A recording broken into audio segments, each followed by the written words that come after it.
Hi there, this is Optics Lesson 5, White Fringes and some exam style practice. The white fringes is what happens with the double slit experiment if you use white light instead of monochromatic light. So let's start with this one. Recap question. If you want to pause and have a go. Monochromatic light of wavelength 600 nanometers is used to illuminate a pair of slits 0.5 millimeters apart. The fringes are observed at a distance of 1.5 meters from the slits. What is the separation of the fringes? So the equation for fringe separation, W is equal to lambda d over S.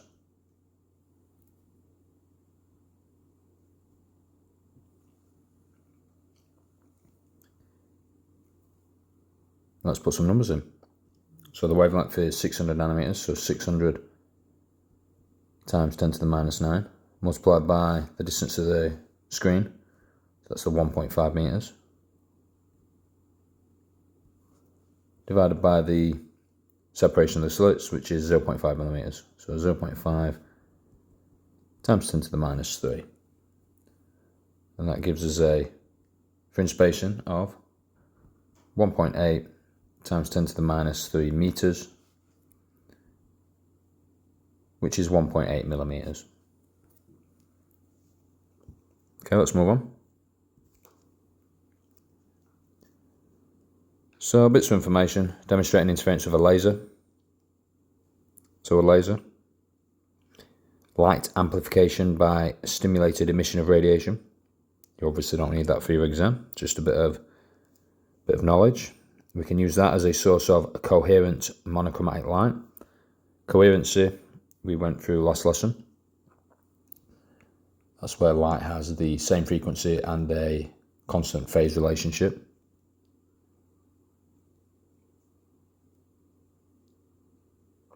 So you can put a laser beam straight through the double slits, 0.5 to 2 meters away from a screen to get a pattern. Would look something like this.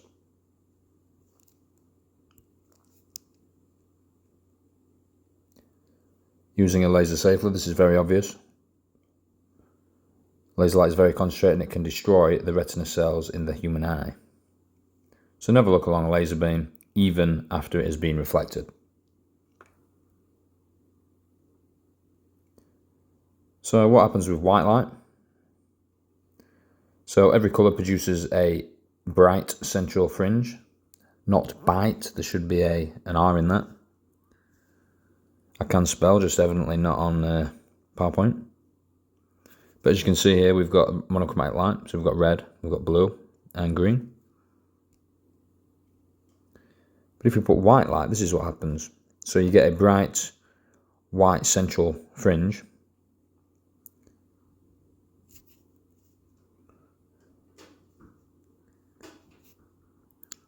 The other fringes do not coincide, resulting in fringes that are tinted blue on the inside and red on the outside. And the fringes become less distinct as we move away from the centre. So a key point in this is that the fringes are tinted blue on the inside and red on the outside. So if you're asked in an examination what happens with white light, we need to say that there is a bright central white fringe,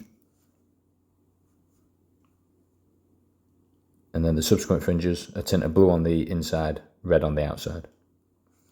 And then you can simply say that the fringes become less distinct away from the centre.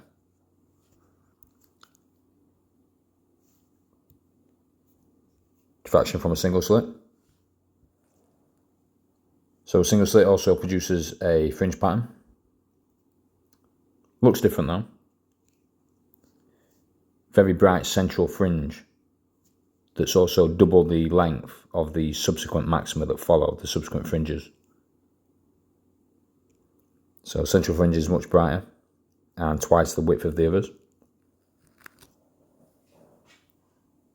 And here's a comparison. Very clear in this regard.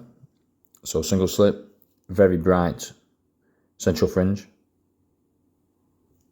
twice the width of any subsequent maxima, and the intensity drops off rapidly. Intensity is essentially another word for brightness. Double slit pattern, as you can see, they do become less bright or less intense as we come out from the centre, but the drop off is not very rapid at all. It's a very small drop off. So I'm going to show you some graphs. So there's two graphs that we need to know, and they're intensity against position. So I'll do the first one for the single slit, and then I'll erase it and do the double slit one. So the graph, I'll try to do this as neatly as I can. So we have intensity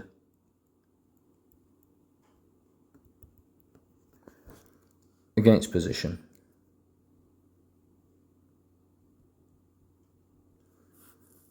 So for the single slit, you would have a very high intensity central fringe, and you'll see that the width is going to be twice the width of any subsequent maxima that follow. And the drop off in intensity is severe as well. So that would be twice the width of any maxima that follow. And that must be clear from the intensity graph that you may draw. So let's do the double slit pattern.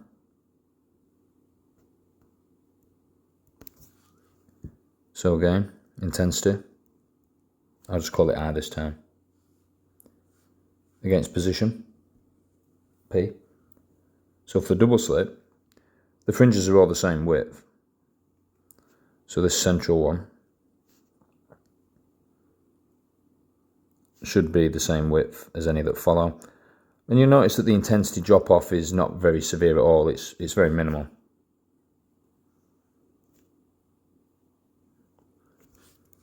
And then just make it clear that these fringes are all the same width.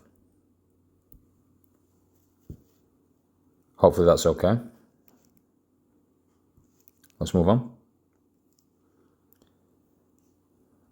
So here's an exam style question. I need to pause and have a go, and then I'll take you through the answer.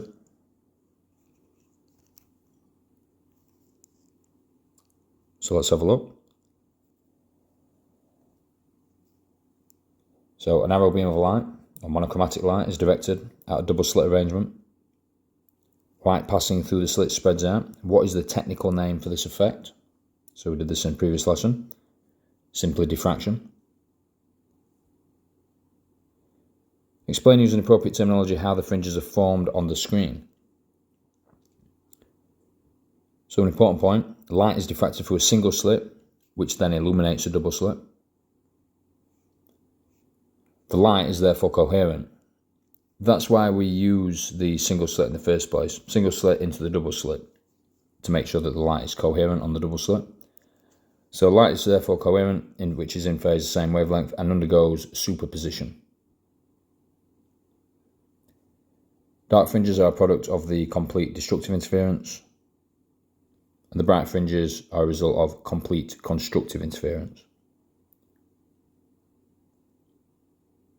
Now it's time for this calculation. The slit spacing for the arrangement is 0.5 millimeters. The distance across 5 fringe spacings is 4.2 millimeters.